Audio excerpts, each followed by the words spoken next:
बिस्मिल्लाहिर्रहमानिर्रहीम, अस्सलामु अलैकुम। लेक्चर नंबर 11 के साथ केमिस्ट्री 2। आज का टॉपिक है हमारा acidic and basic behaviour of oxides. ठीक है जी, अभी हमारा प्रीवियस लेक्चर में भी यही टॉपिक चल रहा था। Acidic and basic behaviour of oxide जो है वो थोड़ा सा लेंथी टॉपिक है, और दूसरा ये है कि आपको इसमें केमिकल रिएक्शंस की बहुत ज़्यादा प्रैक्टिस करनी पड़ेगी और फोकस करना पड़ेगा। ठीक है, बज़ाहिर ये अब आपको सिंपल से केमिकल रिएक्शन लग रहे होंगे, लेकिन ये है कि जब आप इनको याद करेंगे तो अगेन ये आपको मिक्स होंगे। आपने इनको पढ़ने के साथ साथ इनको बहुत ज़्यादा प्रैक्टिस करनी है, क्योंकि यहाँ पे एक्सप्लेनेशन के अलावा जो चीज़ बहुत ज़रूरी है वो ये है कि यहाँ पे केमिकल रिएक्शंस ज़रूरी हैं। ठीक है, एक्सप्लेनेशन आप लिखते हैं और केमिकल रिएक्शन ना लिखें तो आपको मार्क्स नहीं मिलेंगे। ठीक है जी, 4th नंबर का हमने प्रीवियस लेक्चर में पढ़ा था सोडियम ऑक्साइड, मैग्नीशियम ऑक्साइड और एल्युमिनियम ऑक्साइड। तो अब जो हमारा ऑक्साइड है दैट इज़ फॉस्फोरस ऑक्साइड। दो तरह के ऑक्साइड से फॉस्फोरस के P4 और 6, फॉस्फोरस 3 ऑक्साइड और फॉस्फोरस 5 ऑक्साइड। तो बच्चों हम यहाँ पर डिस्कस करेंगे जो केमिकल रिएक्शन हम डिस्कस करेंगे P4O10 फॉस्फोरस 5 ऑक्साइड के साथ या फॉस्फोरस पेंटाऑक्साइड के साथ। ठीक है जी, तो ये वाटर के साथ जब रिएक्ट करेगा, हमने कहा कि फॉस्फोरस के जो फॉस्फोरस खुद जो है वो क्या है बच्चों, नॉन मेटल। क्या है? Non metal. तो नॉन मेटल कैसे ऑक्साइड्स बनाता है? नॉन मेटल बनाता है एसिडिक ऑक्साइड्स। तो अब हम ये कैसे प्रूव करेंगे कि फॉस्फोरस के जो ऑक्साइड्स हैं वो एसिडिक हैं? हम ऐसे प्रूव करेंगे कि फॉस्फोरस का ऑक्साइड जो है वो वाटर के साथ जब रिएक्ट करेगा तो ये क्या फॉर्म करेगा? फॉस्फोरिक एसिड फॉर्म करेगा, H3PO4। इस फॉस्फोरिक एसिड को हम ऑर्थोफॉस्फोरिक एसिड भी कह सकते हैं। क्या कहते हैं बच्चों? इसको हम ऑर्थोफॉस्फोरिक एसिड भी कहते हैं। ठीक है, तो ये ऑर्थोफॉस्फोरिक एसिड जो है वो बहुत ज़्यादा एसिडिक इन नेचर है। ठीक है, लेकिन सल्फ्यूरिक एसिड से कम है। ठीक है, लेकिन ये एसिडिक है। तो यहाँ पर प्रूव हुआ कि एसिडिक है क्योंकि इसने वाटर के साथ रिएक्ट करके क्या प्रोड्यूस किया है? Acid. Because acidic oxides always react with water and they yield acids which prove that they are acidic in nature. तो इस फॉस्फोरिक एसिड का जो स्ट्रक्चर है समटाइम ये भी पेपर में ड्रॉ करने के लिए आ जाता है। ये मैंने आपके सामने ड्रॉ किया है, और ये आप चैप्टर नंबर 3 में, फर्स्ट ईयर के चैप्टर नंबर 3 जो आपने थेरीज ऑफ कोवेलेंट बॉन्डिंग वाला चैप्टर पढ़ा था, वहाँ पर हमने विस्पर थ्योरी के अंदर इसके स्ट्रक्चर को डिस्कस किया था। टेट्राहीड्रल जो है वो इसका स्ट्रक्चर होता है। ठीक है, यहाँ पे तो खैर हमने जनरली स्ट्रक्चर बनाया है H3PO4। फॉस्फोरस को रखा सेंटर में। ठीक है, और फॉस्फोरस की जो ऑक्सीडेशन नंबर या वैलेंसी होती है वो कितनी होती है? 5 होती है। तो अब हमने इसमें मौजूद 3 हाइड्रोजन है और 4 ऑक्सीजन। बच्चों हमने उनको इस तरह अरेंज करना है कि हमारे पास चारों तरफ इसकी वैलेंसी जो है वो 5 पूरी हो जाए और एलिमेंट भी कोई ना बचे। तो हमने सबसे पहले एक ऑक्सीजन को डबल बॉन्ड के साथ खड़ा कर दिया। डबल बॉन्ड के साथ लगाने के बाद आपके पास 3 वैलेंसीज बाकी थी, 2 तो पूरी हो गई।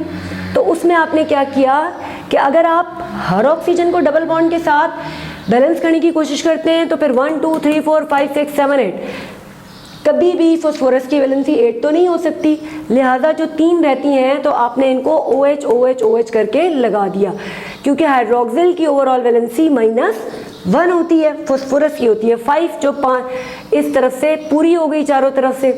ठीक है, ऑक्सीजन की 2 है, -2, तो एक इधर से पूरी हो गई और एक इधर से पूरी हो गई। ठीक है, हाइड्रोजन की 1 है जो ऑक्सीजन के साथ मिलके पूरी हो गई। तो this is the structure of orthophosphoric acid और फॉस्फोरिक एसिड। उसके बाद गर्ल्स आपको समझाया मैंने कि पहले भी कि आपको पता है कि जब भी हम एसिडिक या बेसिक बिहेवियर किसी ऑक्साइड का डिस्कस करते हैं तो फर्स्ट ऑफ ऑल तो बच्चों हम उसको वाटर के साथ रिएक्ट कराते हैं, सिवाय एम्फोटेरिक के।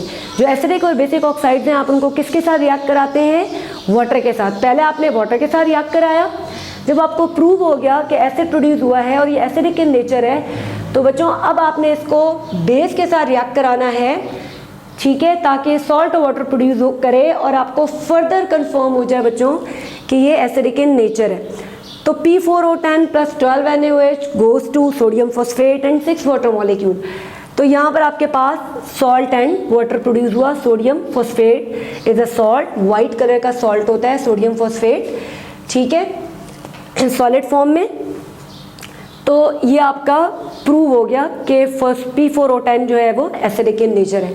तो अगर पेपर में क्वेश्चन आता है कि प्रूव करें कि ये एसिडिक इन नेचर है, तो आपने इसको वाटर के साथ रिएक्शन करा के और बेस के साथ करा के प्रूव करना है। वहाँ पर ये स्ट्रक्चर बनाना ज़रूरी नहीं है फॉस्फोरिक एसिड का। अगर ये पूछा जाए तो आप फिर बनाएंगे, अदरवाइज़ आपको बनाने की ज़रूरत नहीं है, ठीक है जी। फिर उसके बाद है बच्चों, एक क्वेश्चन आ जाता है समटाइम, आपकी बुक में 3 इक्वेशंस हैं, तो इस पर मैंने क्वेश्चन बनाया है कि H3PO4 is a try basic acid, how. Prove करना है आपने इसको कि ये ट्राई बेसिक एसिड क्यों है।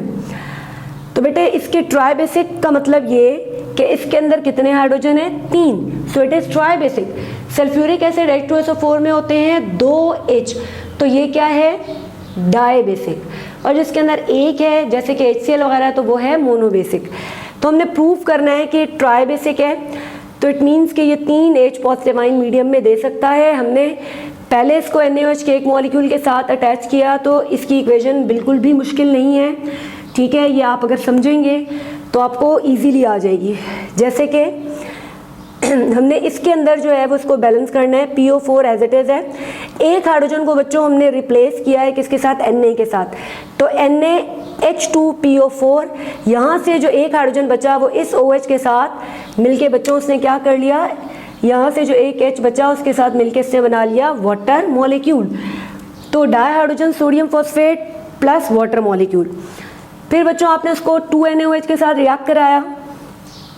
अब यहाँ पर क्योंकि 2 सोडियम आ गए, तो बच्चों 2 हाइड्रोजन की जगह जो है वो 2 सोडियम आ जाएंगे, तो आ जाएगा यहाँ से Na2। क्या आ जाएगा, Na2। साथ यहाँ से क्योंकि 2 सोडियम ने 2 हाइड्रोजन को रिप्लेस कर दिया, HPO4 आ जाएगा, Na2HPO4। तो 2 हाइड्रोजन बच्चों यहाँ से बचे, जो 2 हाइड्रोजन बच गए वो 2 OH के साथ मिलके क्या बना लेंगे, 2 वाटर मॉलिक्यूल्स। उसके बाद नेक्स्ट आपके पास आप इसको 3 NaOH के साथ रिएक्ट करेंगे। 3 NaOH के साथ रिएक्ट करेंगे तो क्या होगा कि यहाँ से जो 3 हाइड्रोजन है वो 3 सोडियम के साथ रिप्लेस हो जाएंगे। क्या हो जाएंगे, 3 सोडियम के साथ रिप्लेस हो जाएंगे। It will be Na3PO4। यहाँ से जो 3 OH हैं ये 3H के साथ मिलके क्या कर लेंगे, 3 वाटर मॉलिक्यूल्स प्रोड्यूस कर लेंगे, ठीक है।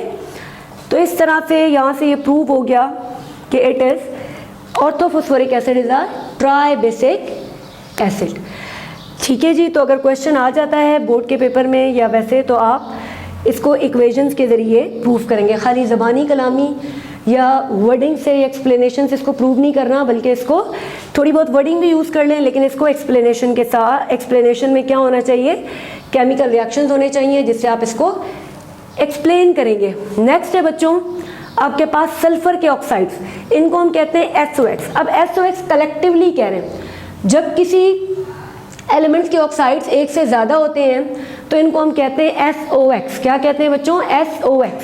तो there are 2 types of oxides of sulphur, one is a sulphur dioxide and other is a sulphur trioxide, ठीक है। तो इधर मैं ज़रा आपको सल्फर डाइऑक्साइड और ट्राइऑक्साइड के स्ट्रक्चर्स बनाने बता दूँ। आपने थेरीज ऑफ कोवेलेंट बॉन्डिंग में पढ़े भी हैं, ठीक है। This is the structure of sulphur dioxide. और सल्फर ट्राइऑक्साइड का स्ट्रक्चर, इसमें कोई लोन पेयर नहीं है। This is the structure of sulphur trioxide. तो अगर सल्फर डाइऑक्साइड या ट्राइऑक्साइड का स्ट्रक्चर बनाने के लिए आता है तो आपने सल्फर डाइऑक्साइड का स्ट्रक्चर ऐसे करके ड्रॉ करना है और सल्फर ट्राइऑक्साइड का स्ट्रक्चर ऐसे करके ड्रॉ करना है, ठीक है। Again sulphur is a non metal, तो इसके ऑक्साइड्स कैसे हुए, एसिडिक इन नेचर, ठीक है। तो अब हमने प्रूव करना है अगेन कि they are acidic in nature, ठीक है। तो पहले वाटर के साथ रिएक्ट करके प्रूव कराएंगे और फिर किसी बेस के साथ। पहले वाटर के साथ चेक कर लेते हैं कि अगर ये वाकई एसिड प्रोड्यूस करते हैं तो फिर उसके बाद हमने इनको बेस के साथ रिएक्ट कराना है, ठीक है।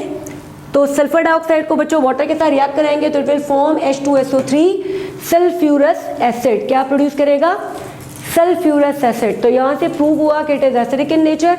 अब बच्चों आप जो आपके पास सल्फर डाइऑक्साइड है उसको NaOH के साथ रिएक्ट करवाएंगे तो आपके पास Na2SO3 sodium sulphide, not sulphate. Sulphide जो है वो SO3 को कहते हैं और सल्फेट कहते हैं SO4 को।